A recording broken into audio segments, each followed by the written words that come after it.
एक बार फिर से आप सभी का स्वागत है। हम अध्ययन कर रहे हैं इब्रानियों के नाम पत्रिका और अब समय है कि हम उसके 9वें अध्याय 23वें वचन से आगे का अध्ययन करें। यहां 23वें और 24वें वचन में लिखा है, इसलिए अवश्य है कि स्वर्ग में की वस्तुओं के प्रतिरूप इन बलिदानों के द्वारा शुद्ध किए जाएं, पर स्वर्ग में की वस्तुएं स्वयं इनसे उत्तम बलिदानों के द्वारा शुद्ध की जाती हैं, क्योंकि मसीह ने उस हाथ के बनाए हुए पवित्र स्थान में, जो सच्चे पवित्र स्थान का नमूना है, प्रवेश नहीं किया, पर स्वर्ग में ही प्रवेश किया, ताकि हमारे लिए अब परमेश्वर के सामने दिखाई दे।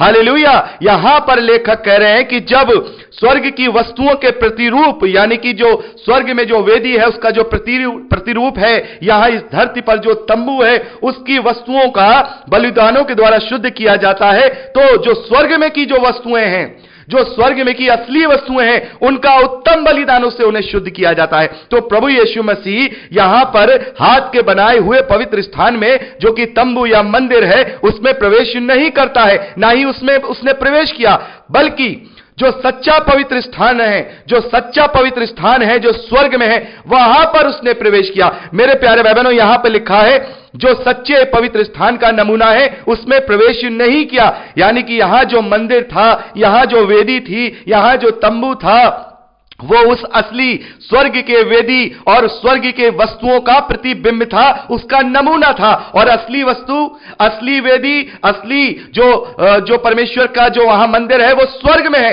तो प्रभु यीशु मसीह जो उत्तम बलिदान है, उसने असली वेदी पर, जो पवित्र वेदी है, जो असली वेदी है, उस पर उत्तम बलिदान से या वहां पर हमारे पापों की छुड़ौती की है। तो यहां पर ये जो पूरा 9वां अध्याय हमने अभी पढ़ा है, वहां पर यही बात लेखक ने हमें समझाई है कि प्रभु यीशु मसीह कैसे महायाजक होकर के उसने कार्य किया। अभी हमने 8वें अध्याय में देखा कि वो हमारे लिए धरती वाले तंबू का याजक नहीं है, बल्कि वो उस असली वाली वेदी का याजक है जो स्वर्ग में है। और यहां पर उसके कार्य को 9वें अध्याय में बताया गया कि उसने वहां पर जो वेदी है, वहां पर अपने लहू के द्वारा उसने वहां पर अपने पिता के सामने वो चढ़ाया, जिसके द्वारा मैं और आप अनंत छुटकारे को प्राप्त कर पाए हैं। प्रभु यीशु मसीह हाथ के बनाए हुए किसी ऐसे पवित्र स्थान में नहीं गया जो पवित्र स्थान उस असली पवित्र स्थान का नमूना है, बल्कि वो स्वयं स्वर्ग में प्रवेश करता है। वो स्वयं स्वर्ग में प्रवेश करता है, जैसा कि पहले संदेश में हमने बात की थी कि प्रभु यीशु मसीह अपने बलिदान को लेकर, अपने लहू को लेकर के वो पिता के पास गए। जैसे माफ कीजिएगा, जैसे मरियम से प्रभु यीशु मसीह ने कहा कि अभी मुझे मत छू,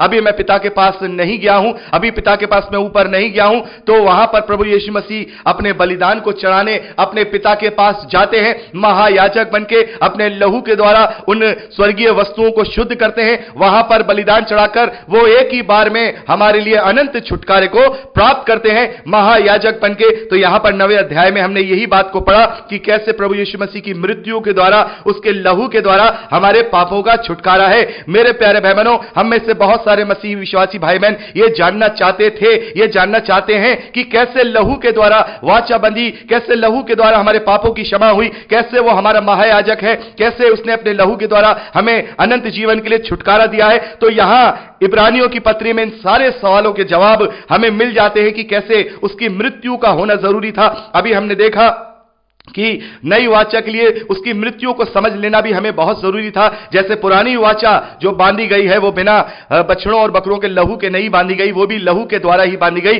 तो ये उत्तम वाचा उत्तम लहू से, अति उत्तम लहू से, जो कि पूरी तरह से उत्तम है, उस लहू से बांधी गई है। इसलिए उसके लहू के द्वारा हमारा छुटकारा है, उसके लहू के द्वारा हमारे पापों का प्रायश्चित है। यहां 25वें वचन में लिखा है, यह नहीं कि वह अपने आप को बार बार चढ़ाए, जैसा कि महायाजक प्रतिवर्ष दूसरे का लहू लिए पवित्र स्थान में प्रवेश किया करते थे, नहीं तो जगत की उत्पत्ति से लेकर उसको बार बार दुख उठाना पड़ता। पर अब युग के अंत में वह एक बार प्रकट हुआ, ताकि अपने ही बलिदान के द्वारा पाप को दूर कर दे। मेरे प्यारे भाई बहनों, यहां पर हम देखते हैं कि जो लेवीय याजक हैं, उनकी तरह प्रभु यीशु मसीह बार बार अपने लहू को नहीं चढ़ाएगा। उसने एक ही बार में सारा जो विधि था, विधान था, बलि था, वो सब पूरा करना था। इसलिए वो बिल्कुल सही समय पर इस धरती पर आया। मेरे प्यारे भाई बहनों, बहुत सारे लोग इस बात का सवाल करते हैं और ये सवाल का जवाब भी हमें इन वचनों में मिलता है, और हम परमेश्वर का धन्यवाद करते हैं कि हमारे जितने भी सवाल हैं उन सब के जवाब हम बाइबल में पाते हैं। तो इस सवाल का जवाब भी हमें मिल गया कि प्रभु यीशु मसीह 2000 साल पहले ही क्यों आया, उससे पहले क्यों नहीं आया। तो यहां पर साफ तौर पर यहां पर लेखक ने इस बात को कर दिया है कि सही निश्चित समय पर, बिल्कुल अंत के समय में, जब ये आखिरी, जैसा कि हमने परमेश्वर के 6000 साल का जो मास्टर प्लान है उसके विषय में हमने जब वहां पर बात की थी, इफिसियों की पत्री का पहला अध्याय जब हमने अध्ययन किया था, मैंने आपको वहां समझाया था। तो ये आखिरी के 2000 साल, आखिरी के ये जो 2000 साल हैं, ये परमेश्वर ने चुने ताकि पहले के लोगों को भी अनंत मिरास प्राप्त हो और आगे आने वाले समय में भी अनंत मिरास प्राप्त हो और एक ही बार के बलिदान में वो छुटकारा हो। तो बिल्कुल सही और बिल्कुल एक्यूरेट समय पर प्रभु यीशु मसीह इस धरती पर आए ताकि वो एक बार में ही दुख उठाए, एक ही बार में अपने बलिदान के द्वारा वो पाप को दूर कर दे।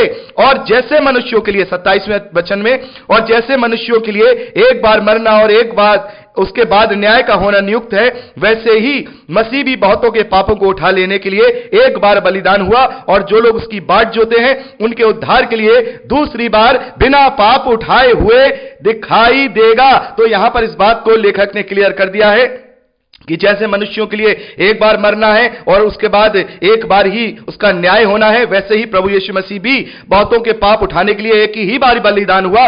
और जो लोग उसकी बाट जो रहे हैं, मेरे प्यारे भाई बहनों, सच्चे मसीही विश्वासी प्रभु यीशु मसीह की बाट जो रहे हैं, उसके आने का इंतजार कर रहे हैं, तो यहां पर लेखक कह रहे हैं जो लोग उसकी बाट जोते हैं उनके उद्धार के लिए, उनके उद्धार के लिए, मुझे और आपको लेने के लिए वो दूसरी बार, अब की बार फिर आएगा, लेकिन अब की बार वो बिना पाप उठाए हुए दिखाई देगा।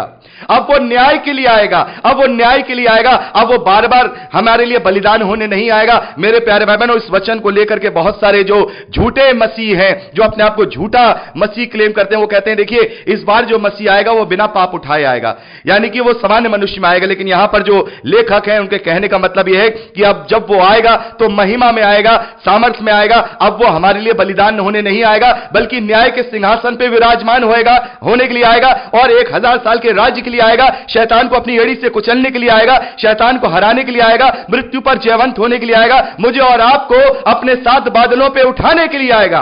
अब वो पाप उठाए हुए नहीं दिखाई देगा, बल्कि वो सामर्थ्य में दिखाई देगा। और हम इसका वर्णन प्रकाशित वाक्य में पाते हैं। प्रकाशित वाक्य में हम प्रभु यीशु मसीह के महिमा वाले रूप को पाते हैं। जब प्रभु यीशु मसीह ने यूहन्ना को दर्शन दिए हैं, वो महिमा वाला रूप उसका हम वहां पर देखते हैं। और प्रकाशित वाक्य में उसके लौट के आने वाला रूप भी हम 21वें अध्याय में, 20वें अध्याय से लेकर 21वें अध्याय तक पढ़ते हैं कि जब वो लौट करके आएगा तो वो किस प्रकार से वो उसका रूप होगा, महिमा वाला रूप होगा। इस प्रकार से वो नहीं आएगा। यहां तो उसको लोगों ने निर्बलता के साथ क्या कर दिया, क्रूस पर चढ़ा दिया। वो निष्कलंक मेमने के समान वो मेरे और के लिए बलिदान हो गया और ऐसे वो हर एक उत्पीड़न को सहता रहा। जैसे किसी भेड़ के जब जो ऊन है उसको कतरा जाता है, वो चुपचाप अपना ऊन कुतरवाती रहती है और वो कुछ भी नहीं बोलती, वैसे ही प्रभु यीशु मसीह के साथ सबने वहां पर उस वक्त जब उन्हें क्रूस पर चढ़ाया जा रहा था उनके साथ किया और प्रभु बिल्कुल चुपचाप शांत वो सब कुछ सहते रहे, एक निर्बल व्यक्ति की तरह, बिल्कुल एक दीन व्यक्ति की तरह वहां सब कुछ सहा और अपने पिता की आज्ञा को पूरा किया, मुझे और आपको उद्धार दिया। लेकिन जब वो आएगा, अब वो आएगा तो बिना पाप उठाए हुए आएगा,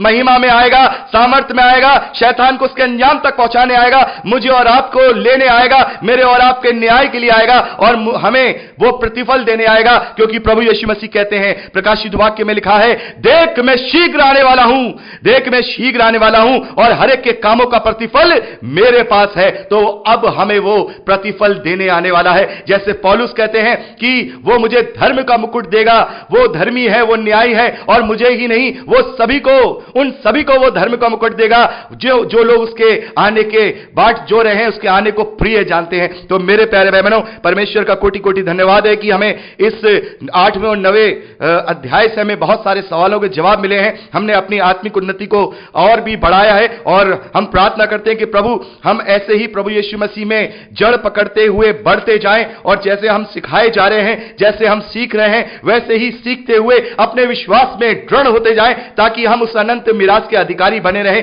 ताकि हम प्रभु यीशु मसीह के साथ अनंत जीवन के लिए उसके साथ रहें। यीशु के नाम में आमीन। तो मेरे प्यारे भाई बहनों, हमने यहां पर 9वां अध्याय कंप्लीट कर लिया है और परमेश्वर का धन्यवाद है। अब हम परसों आगे की रिकॉर्डिंग करेंगे। प्रभु आपको बहुत आयत की आशीष दे। Praise the Lord. जय मसीह की।